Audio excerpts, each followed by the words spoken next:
because water is what is the manifestation of global climate. Climate means what's happening to water.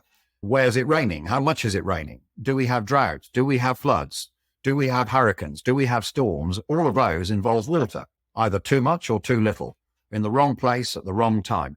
Welcome to Liquid Assets, where we talk about the intersection of policy, management, and business, all as it relates to the world of water. Jon is the chair of the scientific committee at the World Water Week. Can you give us just a short little introduction of who you are, what you do, and what your background is? Yeah, thanks a lot, Ravi. A long time ago, I'm an engineer by profession, and I've spent most of the last 40 years working particularly on water supply and sanitation for poor people in developing countries.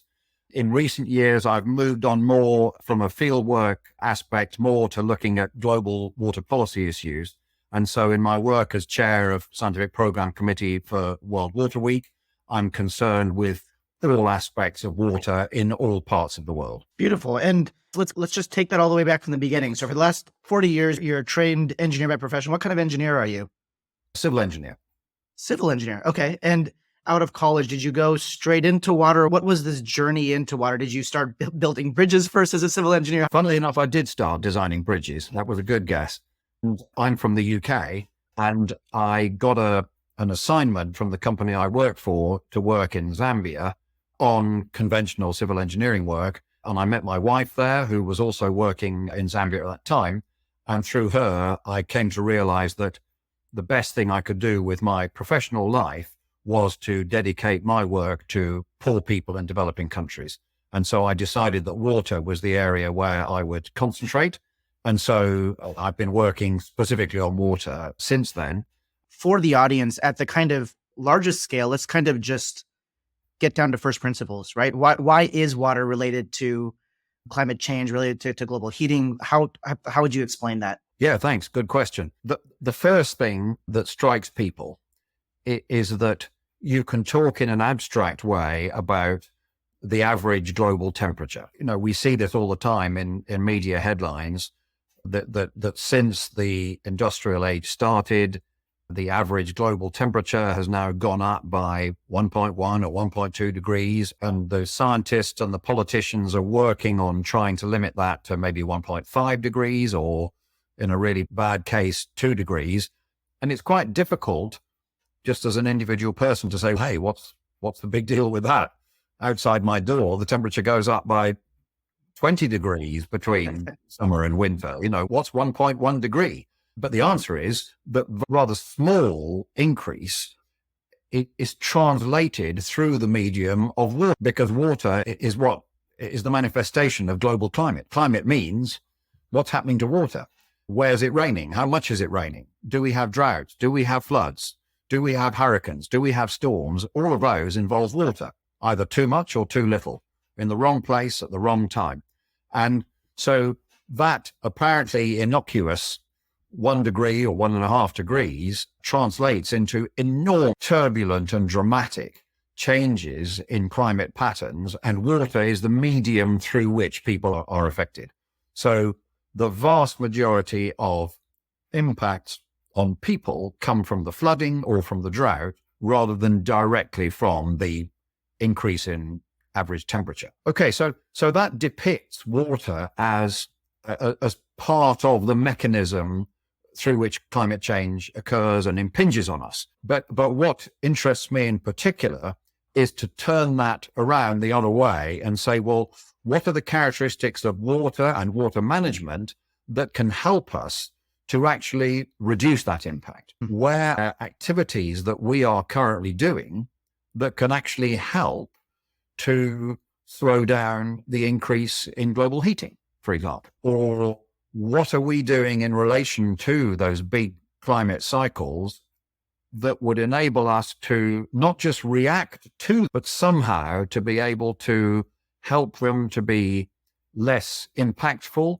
or less dangerous, both for us and for ecosystems around the world? I'm just seeing civil engineer mechanics here at play too, right? If you think about a mass spring dashpot or a bridge, right? If you have these systems diagrams and you get a really, really big wave that goes out of control, it's the after effects of what's happening versus the actual 1 to 2 degrees yourself, right? So It's all of these elements, these characteristics, these parameters of what the output is of the systems diagram that ends up causing the problems. And so if you're looking at what are the characteristics around water and water management to help be more preventative, proactive, or even decrease the impact versus being reactive, what is the Pareto of those? What are the top 3 or top 5 that we're looking at today? And how can we focus on those characteristics to use water as a heuristic or as a lens to then combat this kind of larger issue? Good. Yeah, absolutely. I'll give you the top 3 these are water related activities that we can do that will reduce greenhouse gas emissions and therefore slow down global heating. Number 1 is how we grow rice. And you might say, hang on, this guy's a water guy. What does he know about growing rice? And the answer is, I don't personally know a lot about it, but I know some people who do. And the essential point is that if you flood your rice fields, which you have to do for the young seedlings to start growing, okay, but if you keep your rice fields flooded all through the growing season, the microbes around the roots of the rice plants give out vast amounts of methane, huge amounts of methane. We don't really know how to measure the amount of methane, but it's a lot. Whereas if you dry the rice paddies, the rice will still grow perfectly well. You'll get the same yields of tonnage per hectare, but those microbes will not give off that methane. And so by modifying your irrigation, which is water management, you can still produce the same amount of rice, but you can reduce enormously the amount of methane going into the atmosphere. That's number 1. Number 2 is human shit, sanitation, wastewater treatment, whatever you want to call it. The decomposition of any sort of excreta from animals, and humans are pretty numerous animals, gives off methane. And we're only just beginning to realize how much of the methane in the atmosphere is actually coming from human shit. And I'll just give you one example of the city of Kampala in Uganda, where recent academic studies over the last 3 or 4 years indicating that perhaps 1/3 of the total human greenhouse gas emissions from that city is from the sanitation systems. 1/3. Unbelievable. 1/3. Oh my gosh. Unbelievable. You just would never have thought of that. And so now we're beginning to realize that there's something we can do, which is that we can design our sewage treatment works, or what we call wastewater treatment plants, to capture the methane. So instead of that methane just going off into the atmosphere, we can capture the methane. But wait, because this gets better. If we look at water utilities in general, that's the water supply, but also wastewater treatment, we don't have an exact figure, but it would appear that we are using somewhere between about 3% and 8% of global electricity. Now, that is more than almost any single country in the world. It's at least as much as the aviation business. It's at least as much as the shipping business. And my goodness, the politicians and the media talk about flying and shipping, don't they, as sources of greenhouse gases. But nobody talks about sewage plants, but actually they're comparable. And having captured the methane, we then burn that methane in a controlled manner to create power.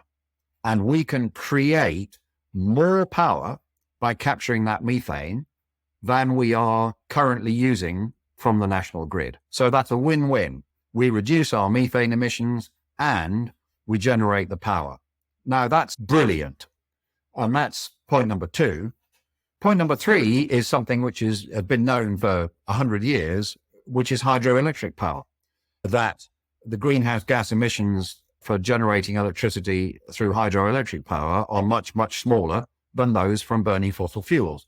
And it's so obvious, but people do forget that. So that's worth mentioning. And if you look at some of the countries where the 98, 99% of their power is generated from hydro, Malawi is a good example. Norway is another one. Those are saving enormous quantities of greenhouse gas emissions by the use of hydropower. And I know hydropower is controversial because large dams are complicated and they have social and economic negative impacts. I totally understand that. But I think we need to keep in mind that of all the watery activities we do, that's one of the big 3. If we can manage properly the way that we plan and construct hydropower dams, then that can really be a big win. So those would be the three headline items. And there are quite a lot of other water-related things that will also reduce greenhouse gases, but those are the big three. Really interesting. I actually want to touch on those in a second. So for all of you out there listening, you can find us wherever you listen to your podcast, be that on Spotify, Apple, or Google, and you can follow us at liquidacids.cc.